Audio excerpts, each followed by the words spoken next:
Oke ya, halo semuanya dan selamat datang kembali di Tanya Seputar Hukum ya. Untuk kali ini ya kita akan membahas mengenai isbat nikah ya.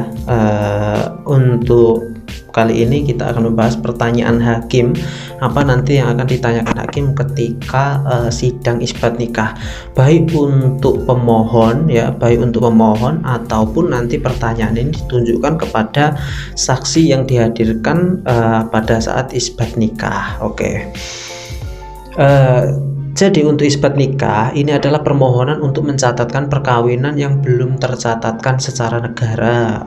Mungkin karena pernikahan tersebut dilakukan sebelum undang-undang pernikahan terjadi, atau mungkin dokumennya itu hilang pada saat pernikahan sebelumnya karena sudah sangat lama, atau mungkin karena terjadi suatu hal, mungkin bisa terjadi pernikahan siri terlebih dahulu. Mungkin alasannya nggak tahu itu ya, banyak alasan untuk alasan tersebut. Jadi nanti ketika sidang isbat nikah ini, karena isbat ini berbeda dengan permohonan-permohonan lain.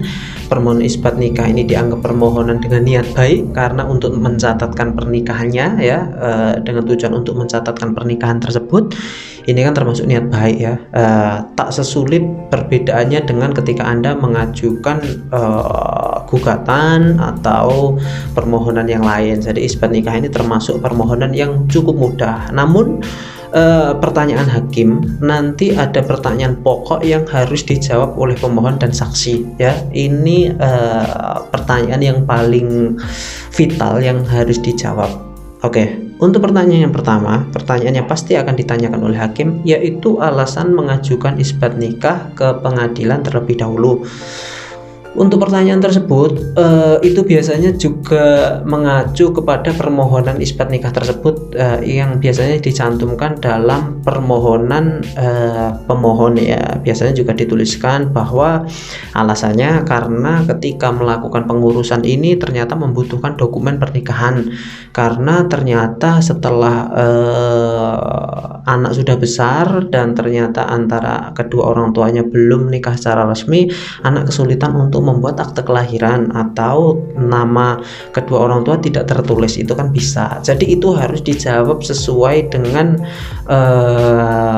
kenyataan yang ada ya. Jadi mengenai pertanyaan tersebut, mengenai pertanyaan alasan mengajukan isbat nikah, itu harus bisa dijawab secara rinci, dijawab secara jelas, dan dijawab secara jujur saja, nggak perlu ada penutup-penutupan ya. Jadi alasan melakukan isbat nikah, mungkin pernikahan sudah sangat lama ya, pernikahan di tahun 60, padahal undang-undang pernikahan itu terbit tahun 74 ya. Jadi pernikahannya di tahun 60, jadi belum ada aturan yang mengatur, sehingga perlu adanya isbat nikah, itu bisa.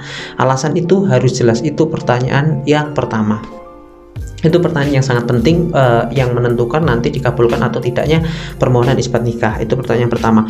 Untuk pertanyaan yang kedua, yaitu karena isbat nikah ini biasanya yang paling banyak itu karena pernikahan belum dicatatkan karena nikah siri atau nikah secara agama terlebih dahulu. Itu pertanyaan yang akan diajukan oleh majelis hakim, yaitu kenapa Anda melakukan pernikahan secara agama dan tidak mendaftarkannya di kantor urusan agama.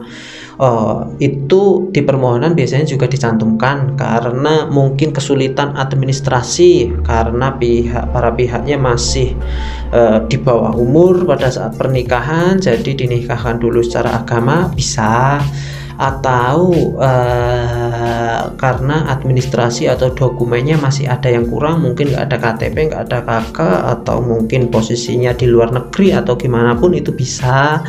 Yang terpenting harus memberikan alasan yang jelas, yang sesuai fakta dan bisa diterima oleh majelis hakim, sehingga nanti permohonan isbat nikah bisa dikabulkan. Jangan sampai untuk alasan tersebut kenapa melakukan pernikahan secara agama terlebih dahulu dan tidak mencatatkan itu nanti dibuat-buat atau bohong, malah nanti permohonan isbat nikah bisa ditolak oleh majelis hakim.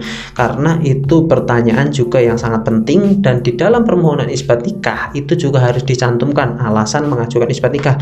Ternyata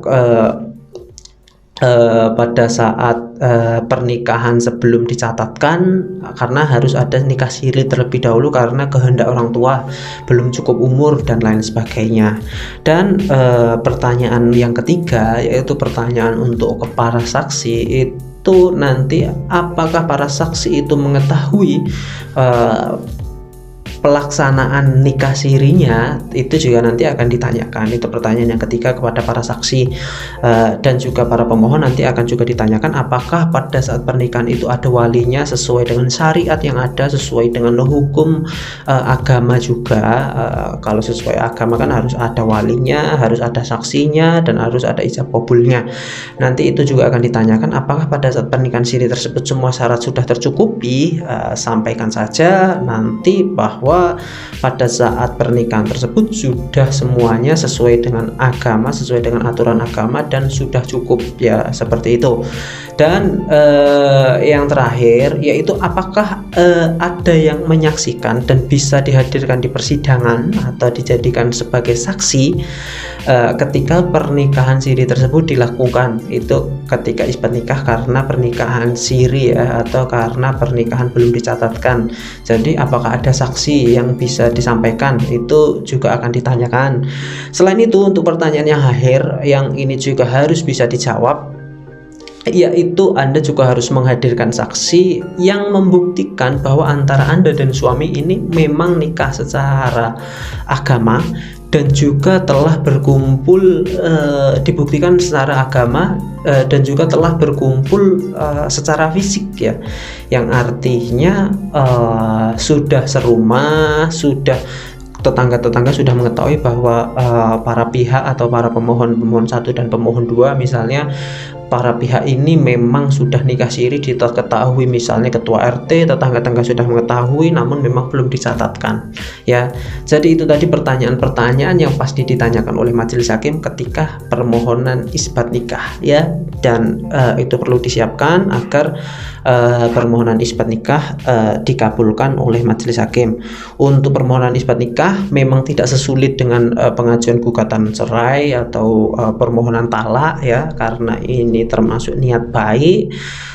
Kemungkinan besar ini lebih mudah. Namun alasan-alasan tersebut yang sudah saya sampaikan, pertanyaan-pertanyaan itu tadi harus bisa dibuktikan di agenda pembuktian dan harus bisa dijawab juga. Untuk bukti-bukti suratnya juga harus dilengkapi seperti halnya buku nikah siri dan lain sebagainya. Nanti ketika isbat nikah atau permohonan isbat nikah ini dikabulkan, nanti KUA akan mencatatkan berdasarkan keputusan pengadilan bahwa sesuai dengan penetapan pengadilan, pernikahan tersebut sudah sah secara agama dan juga akan dicatatkan sebagai sah secara negara juga, seperti itu ya. Saya pikir itu cukup ya, seperti biasa. Semoga bermanfaat dan terima kasih. Assalamualaikum warahmatullahi wabarakatuh.